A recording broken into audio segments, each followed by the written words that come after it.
नमस्कार मित्रांनो, तू हिरे माझा मित्र या मालिकेत आपल्याला जबरदस्त असा ट्विस्ट पाहायला मिळणार आहे.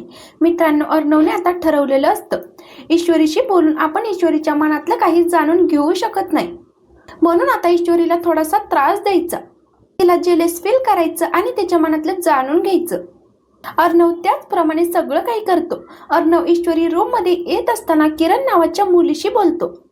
ईश्वरी ते सगळं काही ऐकते आणि ईश्वरी खूप जेलेस फील करते. ती खाली जाते आणि अंजलीला विचारते, अंजली ताई, किरण नावाची ओळखीची मुलगी तुम्हाला माहितीये का? अंजली विचार करते आणि म्हणते, अगं हो, किरण म्हणजे चिंटूची बेस्ट फ्रेंड. तिच्याशी तो खूप बोलतो, खूप गप्पा मारतो. कॉलेजमधली फ्रेंड आहे ती. अगं त्यांचं खूप पटायचं. आम्ही तर आहे ना त्या दोघांना पण चिडवायचो. ईश्वरी ते सगळं काही ऐकते आणि खूप जेलस फील करते. ती लगेच आकाशला फोन लावते. ती आकाशला विचारते, अर्णव सर आलेत का? त्यांचा फोन बंद येतोय, त्यांना देता का? आणि ईश्वरीला कळतं की अर्णव ऑफिसला गेलेलाच नाहीये. ईश्वरी मनात म्हणते, म्हणजे अर्णव सर माझ्याशी खोटं बोलून ऑफिसला गेलेच नाहीयेत. नक्की कुठे गेले असतील ते? तर इकडे अर्णव एका मुलीला भेटायला आलेला असतो. तो तिला भेटतो, तिला मिठी मारतो आणि ईश्वरी लांबून हे सगळं काही बघते. ईश्वरीचा जळफाट होत असतो. ती शेवटी रागाच्या भरात सगळं काही सांगून टाकणार असते. तिच्या मनात अर्णवविषयी किती प्रेम आहे ते सांगणार असते. तर इकडे राकेश जुगार खेळत बसलेला असतो. पैसे कमवण्यासाठी त्याला हाच एक मार्ग दिसतो. त्या जुगारात सुद्धा त्याच्याकडे होते नव्हते सगळे पैसे तो हरवून जातो. राकेश जुगार खेळत असताना त्याला सारखा दादाचा फोन येतो. राकेश काही तो फोन उचलत नाही. राकेश तो कॉल घेत नाही म्हणून दादा त्याला फोटो पाठवतो. राकेश तो फोटो बघतो आणि त्याला कळतं की दादा घरी पोचलाय. राकेश खूपच घाबरून जातो. दादा घरी पोचलाय म्हणजे आता आपलं काही खरं नाही. राकेशचा थरथराट होतो आणि तो तिथून निघतो. आता राकेशचं भांडे तर सगळ्यांसमोर फुटणार आहे. पण ईश्वरी अर्णव समोर प्रेमाची कबुली कशी देते हे बघणं खूपच रंजक असेल. तर आता हे सगळं काही कसं घडतं ते जाणून घेऊ. अर्णव ईश्वरी राकेशला धमकवतात आणि म्हणतात, तो आता हरतोयस ना, तो असाच हरत राहणार. आम्ही जिंकणार आणि तुला घराबाहेर काढणार. हे सगळं काही बोलतात आणि ते आतमध्ये जातात. राकेशची इकडे चिडचिड होत असते. राकेश मनात म्हणतो, नाही, आतापर्यंत मी हरत आलोय, पण यापुढे नाही. बघा मी आता पुढे काय काय करतो ते. राकेश अर्णव अंजली यांच्यामध्ये फूट पाडायचं ठरवतो आणि तो आतमध्ये जातो. तर इकडे आजी विचार करत बसलेले असतात. ईश्वरीची पत्रिका अर्णव सोबत जुळत नव्हती. अर्णवचं लग्न जुळायच्या वेळेस गुरुजींनी काय सांगितलं होतं ते त्यांना आठवतं आणि आता काल गुरुजी जे काही बोलले ते त्यांना आठवतं. आजी खूपच कन्फ्यूज असतात. आजी आपल्या विचारामध्ये असताना अंजली तिथे येते. वल्लरी चोरूनच त्या दोघींचं बोलणं ऐकत असते. अंजली विचारते, आजी काय झालंय, कसला विचार करतेस?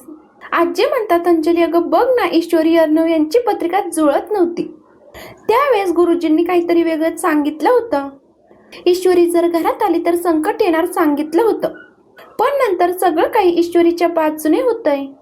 म्हणजे देवीचा आशीर्वाद मिळाला तो ईश्वरीला, सात्विकाने कौल दिला तो ईश्वरीला, आणि आता काल गुरुजी बोलून गेले ते ईश्वरीच्या बाजूनेच. मला काही कळतच नाही की हे सगळं काय होतंय ते. ईश्वरी या घरासाठी सुटेबल आहे की नाही मला काहीच कळत नाहीये. अंजली म्हणते, आजी अगं ईश्वरी खूप गोड मुलगी आहे. आपलं म्हणते या घराला आणि आपलंसं करून घेतलंय. ईश्वरी खूप चांगली आहे ग, तिच्यावरती विश्वास ठेव. आजी पण ठरवते की हो, ईश्वरीवरती विश्वास ठेवायचा. आजी पुन्हा पुन्हा त्याच गोष्टींचा विचार करतात. वल्लरीने चोरून सगळं काही ऐकलेलं असतं. वल्लरी मनात म्हणते, नाही नाही, या म्हातारीचं मत बदलायला नको. ईश्वरीबद्दल वाईट मत आहे ना, मग ते तसंच राहायला पाहिजे. जोपर्यंत ईश्वरीच्या आईचा तो फोटो सापडत नाही, तो बॉक्स सापडत नाही, तोपर्यंत मला हे असंच टिकून ठेवायला हवं आणि त्यासाठी सतत प्रयत्नही करायलाच हवे. वल्लरी ईश्वरीला आजींच्या मनातून कसं उतरवायचं याचा विचार करत असते. तर इकडे अर्णव ईश्वरी रूम मध्ये आलेले असतात. अर्णव वायाचा गुंता सोडवत असतो. ईश्वरी मनात म्हणते की आज गुरुजी म्हणाले ही लाखात एक सोन आहे या घरची. म्हणजे अर्णव सरांना समजलं असेल का की माझं त्यांच्यावरती प्रेम आहे. मी याच घरात आयुष्यभर राहणार आहे. ते मला बोलायला पाहिजे. ईश्वरी अर्णवशी बोलायला येते. ईश्वरी म्हणते, Arnav sir thank you so much. अहो पादुका गायब झाल्या तेव्हा सगळ्यांनी चोरीचा आरोप घेतला, पण तुम्ही माझ्यावरती विश्वास दाखवला. का केलं तू असं?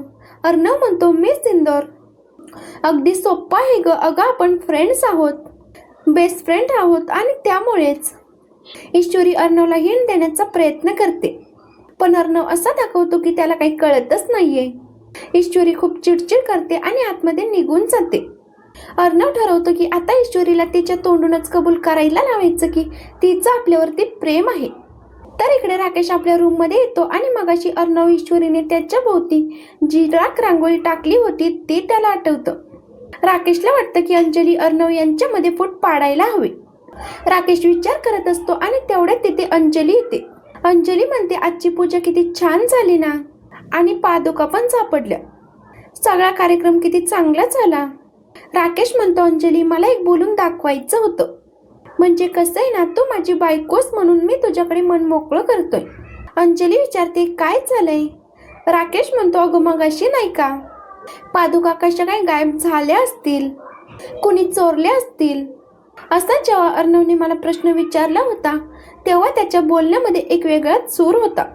त्याला असं दाखवायचं होतं की मी चोरी केली. त्याच्या बोलण्यामध्ये संशय होता. शेवटी काय ना, मी इथे आश्रित आहे ना, म्हणून ते असे वागत असतील का? अंजली म्हणते, नाही हो, तुम्हाला त्रास होऊ नये म्हणून असं त्यांना वाटतं, आणि ते मुद्दामून कुणी काहीच करणार नाही. तुम्ही जरा विचार करा ना. अर्णव मगाशी म्हणाला होता, तुम्ही वकील आहात आणि वकिलकीच्या दृष्टीने तुम्हाला काय वाटते, त्याच्यामुळे तो बोलला, आणि अर्णवच्या मनात तुमच्याबद्दल फक्त रिस्पेक्ट आहे. तेव्हा राकेश म्हणतो की हो, मला वाटलं म्हणून मी तुला बोलून दाखवलं. शेवटी मेहुणा आहे तो माझा, त्याने आतापर्यंत माझ्यासाठी खूप काही केले. नाही, तो शंका नाही घेणार माझ्यावर. अंजली राकेशला मिठी मारते आणि राकेश मनात म्हणतो, अंजली आत्ता बघ, तुमच्या बहीण भावामध्ये मी वनवा पेटवणार, गैरसमजाचा वनवा, आणि त्यामध्ये तुमच्या दोघांना मी एकमेकांपासून लांब करणार, कायमचं लांब करणार. राकेश अजून त्याच्या दोघांमध्ये फूट कशी पाडता येईल याचा विचार करत राहतो. तर दुसऱ्या दिवशी ईश्वरी किचनमध्ये आजींसाठी चहा करत असते. ईश्वरीच्या मनात अर्णवचेच विचार असतात. ईश्वरी ठरवते की आता आजींना चहा द्यायचा आणि अर्णववरती आपलं किती प्रेम आहे ते अर्णवला जाऊन सांगायचं. ईश्वरी चहा करत असते आणि वल्लरी तिथे येते. वल्लरी ईश्वरीला म्हणते, अंजली तुला बोलवते. ईश्वरी अंजलीला भेटायला जाते आणि इकडे वल्लरी पटकन चहा जवळ येते. आजींना सुंठ पावडरची ॲलर्जी आहे म्हणूनच ती मुद्दामच चहामध्ये सुंठ पावडर टाकते. तर थोड्या वेळाने सगळेच जण बाहेर बसलेले असतात. ईश्वरी आजींना चहा देते. आई चहाचा घोट घेतात आणि त्यांना त्रास व्हायला लागतो. वल्लरी मोठमोठ्याने आवाज देऊन अर्णवला बोलावून घेते. अर्णव आजींची काळजी घेतो, त्यांना पाणी देतो आणि अर्णव विचारतो, आजी असा कसा त्रास झाला? आजी म्हणतात, अरे चहामध्ये सुंठ पावडर होती ना, त्यामुळे त्रास झाला. वल्लरी पुन्हा सुरू करते, ईश्वरी किती वाईट आहे, तिने आजींच्या चहामध्ये मुद्दामूनच सुंठ पावडर टाकली. आजींना त्रास व्हावा म्हणूनच तिने हे सगळं काही केलं, असं काय काय बोलत असते. आजी म्हणतात, वल्लरी अगं ठीक आहे, तिला माहिती नसेल मला सुंठ पावडरची ॲलर्जी आहे, आणि तू तिला जास्त बोलू नकोस, घरामध्ये कलह करू नकोस, तू जा इथून. वल्लरी चिडचिड करत तिथून निघून जाते. आजी ईश्वरीला दुसरा चहा करायला सांगतात. ईश्वरी चहा करण्यासाठी ओट्यात जवळ येते आणि तिला वल्लरीचा मोबाईल दिसतो. ईश्वरीला सगळं काही कळतं की वल्लरीने मुद्दामून आजीला त्रास देण्यासाठी चहामध्ये सुंठ पावडर टाकली होती. ईश्वरी वल्लरीचा मोबाईल घेऊन वल्लरीकडे येते. ईश्वरी वल्लरीला म्हणते, तुम्हाला हा मोबाईल हवाय का? काय हो, तुमचा मोबाईल कुठे होता? ओट्यात जवळ ना, म्हणजे याचा अर्थ तुम्हीच सुंठ पावडर टाकली होती. वल्लरी म्हणते, हो टाकली होती सुंठ पावडर. काय करणार आहेस तू? ईश्वरी म्हणते, हे बघा, तुमचा राग माझ्यावरती आहे आणि तो माझ्यावरतीच काढायचा. जर घरातल्यांना बाकीच्यांना कोणाला त्रास देण्याचा प्रयत्न केलात ना, तर गाठ माझ्याशी आहे. मी फक्त धमकी देत नाही, तुम्हाला धडा शिकवेन सुद्धा. ईश्वरी वल्लरीला धमकावते आणि तिथून निघून जाते. वल्लरी म्हणते, थांब ग, एकदा तो बॉक्स हातात आला ना, मग दाखवते तुला तू काय आहेस ते. अर्णवने तुला नाही घराबाहेर काढलं ना, तर नाव नाही सांगणार वल्लरी. वल्लरी मनात विचार करते आणि आपला आजचा भाग इथेच संपतो. अशाच मालिकांचे पुढील अपडेट पाहण्यासाठी आपल्या चॅनलला नक्की सबस्क्राईब करा. धन्यवाद.